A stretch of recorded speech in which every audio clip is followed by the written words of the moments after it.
ಇವತ್ತು ಬಂದಿದ್ದ ಎಲ್ಲ ಆರ್ಡರ್ಸು ಕೂಡ ಸ್ಪೆಷಲ್ ಅಂತಲೇ ಹೇಳ್ಬೋದು. ನಾನು ಈ ಅಡುಗೆಗಳನ್ನ ರೆಗ್ಯುಲರ್ ಆಗಿ ದಿನ ಮಾಡಿದ್ರು ಕೂಡ ಇದ್ರ ಜೊತೆ ಟ್ರೈ ಮಾಡಿದ ಕಾಂಬಿನೇಷನ್ಸ್ ಇದೆ ಫಸ್ಟ್ ಟೈಮ್. ನಮಸ್ಕಾರ ಎಲ್ರಿಗೂ. ಇವತ್ತು ಬುಧವಾರ, ಮೊದಲನೇದಾಗಿ ಎಲ್ಲರಿಗೂ ಭೀಮ್ ಅಮಾವಾಸ್ಯೆಯ ಶುಭಾಶಯಗಳು.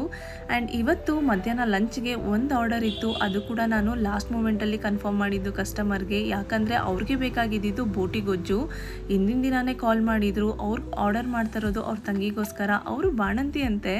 ಡೈಲಿ ನನ್ನ ವೀಡಿಯೋಸ್ನ ನೋಡಿ ಕ್ರೇವಿಂಗ್ಸ್ ಆಗ್ತಿದೆ ಅಂತ ಹೇಳಿಬಿಟ್ಟು ಆರ್ಡರ್ನ ಪ್ಲೇಸ್ ಮಾಡೋದಕ್ಕೆ ಕಾಲ್ ಮಾಡಿದರು. ಬಟ್ ನನಗಿವತ್ತು ಬೋಟಿ ಸಿಗುತ್ತಾ ಇಲ್ವಾ ಅನ್ನೋ ಒಂದು ಸಣ್ಣ ಡೌಟಲ್ಲಿ ಲಾಸ್ಟ್ ಮಿನಿಟಲ್ಲಿ ಅವ್ರಿಗೆ ಕನ್ಫರ್ಮ್ ಮಾಡಿದೆ. ಆ್ಯಂಡ್ ಅವ್ರಿಗೆ ಬೇಕಾಗಿದ್ದು ಹೆಸರು ಕಾಳು ಜೊತೆಗೆ ಬೋಟಿ ಗೊಜ್ಜು. ನಾನು ಕೂಡ ಈ ಕಾಂಬಿನೇಷನ್ನ ಟ್ರೈ ಮಾಡ್ತಾ ಇರೋದು ಇದೇ ಫಸ್ಟ್ ಟೈಮ್. ಆದರೆ ಕುಕ್ ಮಾಡಿದ್ಮೇಲೆ ಟೇಸ್ಟ್ ಮಾಡಿ ನೋಡಿದಾಗ ಸಖತ್ತಾಗಿ ಬಂದಿತ್ತು. ನನಗೆ ಇಷ್ಟ ಆಯಿತು ಈ ಥರ ಕಾಂಬಿನೇಷನಲ್ಲಿ ಟ್ರೈ ಮಾಡಿದ್ದು. ಆ್ಯಂಡ್ ನಿಮಗೂ ಯಾರಿಗಾದ್ರೂ ಕ್ರೇವಿಂಗ್ಸ್ ಆಗ್ತಾಯಿದ್ರೆ ಈ ಹೊಸ ಕಾಂಬಿನೇಷನ್ನ ಟ್ರೈ ಮಾಡಬೇಕು ಅಂತಲೂ ಇದ್ದರೆ ನೀವು ನನಗೆ ಆರ್ಡರ್ನ ಪ್ಲೇಸ್ ಮಾಡ್ಬೋದು. ಇನ್ನು ಈ ಆರ್ಡರ್ನ ಕಳಿಸಿದ್ಮೇಲೆ ಇನ್ನು ಸಂಜೆಗೆ ಒಂದು ಮಗು ಬರ್ಡೇ ಇತ್ತು. ಅವರು ಕೂಡ ನನಗೆ 2 ಡೇಸ್ ಮುಂಚೆನೇ ಆರ್ಡರ್ಸ್ನ ಪ್ಲೇಸ್ ಮಾಡಿದರು. 1.5 kg ಚಿಕನ್ ಬಿರಿಯಾನಿ ಮತ್ತು 1 kg ಪೆಪ್ಪರ್ ಡ್ರೈಗೆ ಅವ್ರಿಗೂ ಕೂಡ ಮಾಡಿ ಕಳಿಸ್ದೆ. ಬಟ್ ಅವರು ನನಗೆ ಒಳ್ಳೆ ರಿವ್ಯೂನ ಕೊಟ್ಟರು. ತುಂಬಾ ಇಷ್ಟ ಆಯಿತು, ನಮಗೆ ತುಂಬ ಚೆನ್ನಾಗಿ ಮಾಡಿ ಕಳಿಸಿದ್ರಿ ಅಂತ. ಈ ಥರ ಎಲ್ಲ ಕಮೆಂಟ್ಸ್ನ ನೋಡಿದಾಗ ತುಂಬಾ ಖುಷಿಯಾಗುತ್ತೆ. ಇದೇ ರೀತಿ ಆರ್ಡರ್ ಮಾಡ್ಕೊಳ್ಳಿ ಅಂತಲೂ ಕೇಳ್ಕೊಳ್ತೀನಿ.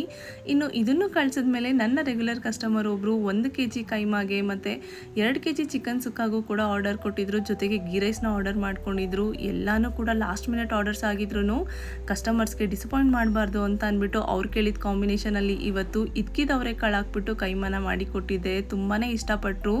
ನೀವು ಯಾರಾದರೂ ಆರ್ಡರ್ ಮಾಡಬೇಕಂದ್ರೆ ಕಾಲ್ ಅಥವಾ ವಾಟ್ಸಪ್ ಮಾಡಿ.